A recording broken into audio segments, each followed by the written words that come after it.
Growing up, I did not know anything about it. It was the big bad wolf. It was just the big bad thing that happened to Mom. We knew the name of it. We knew it was called an aortic dissection, and that she had it, Great Aunt Ruth had it, and Granddaddy had it. There are a few things left in cardiac surgery. Just drop whatever you're doing and come fix it.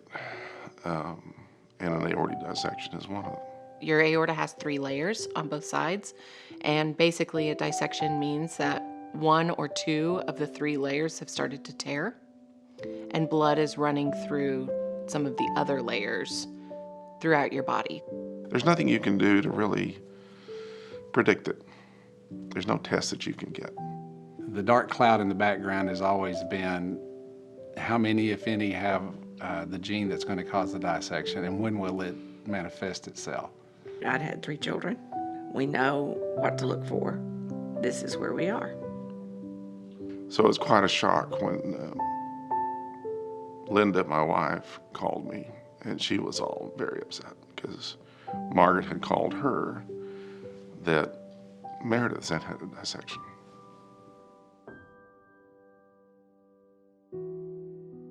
Mine happened at about 5 a.m. and I had a searing pain in my chest. And so I was walking back to my room down the hall and my right leg went numb. And that's when I was like, something's really wrong here. I was 37 and a half weeks pregnant. And so I'd never been pregnant before. This was my first pregnancy. I might be in labor. Let's go to the hospital. But somewhere in my soul, I knew that something was horribly wrong. So they take us back to the trauma room, and that's when my OB came in, Christina Woods, Dr. Woods. And she said, your worst nightmare is happening, and today's baby's birthday. You're having an aortic dissection. That was horrifying, especially when we found out they had to airlift her over there, that she was so serious that they were care flighting her over to the hospital. The thing that goes through your mind is we could lose 2 generations right here. We had 14 minutes before care flight came to me. And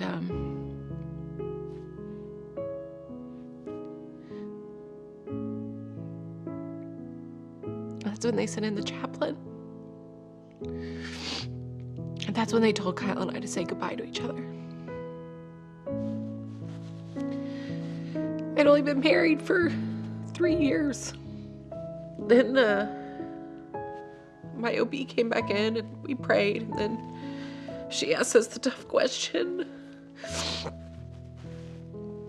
that we might have to choose between me and Jeffrey, my son. And if that were the case, who we were going to choose. I do believe in fate. I do believe in the grace of God. I had a pretty hopeful degree of confidence that things were going to work out. I get wheeled in, and there's 29 people in this room. At the time, it felt like 100. And then Dr. Poole comes up, and he's my heart surgeon, and he's all masked up and all that. And he said, can I pray with you? I said, absolutely. So we prayed together, and he prayed for the Lord to give him strength and guidance. And then I was put under. And I don't remember saying this, but they told me that I said, you have to keep me alive because I have 2 boys to take care of, my husband and my son.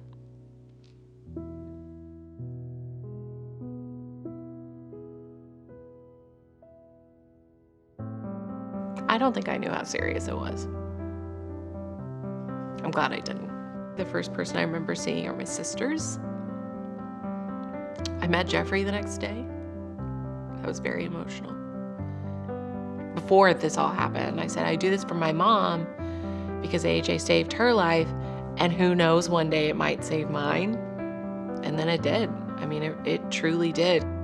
And now I'm doing it for Jeffrey. She owns it. It's a lot more personal now. It's a lot more personal. Every family has something. This is ours. We have to continue working to figure out what's causing it. We know it's genetic. We don't know the marker. You know, we've got all the genes that are there. We just have to understand them. It's like a puzzle.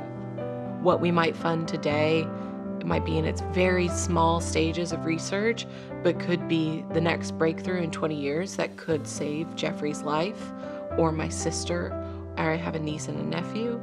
You know, it could save any one of those people. There are families all over the nation who have the same genetic markers that could lead to some sort of cardiovascular disease or stroke. That's why I'm on this quest to find these genes.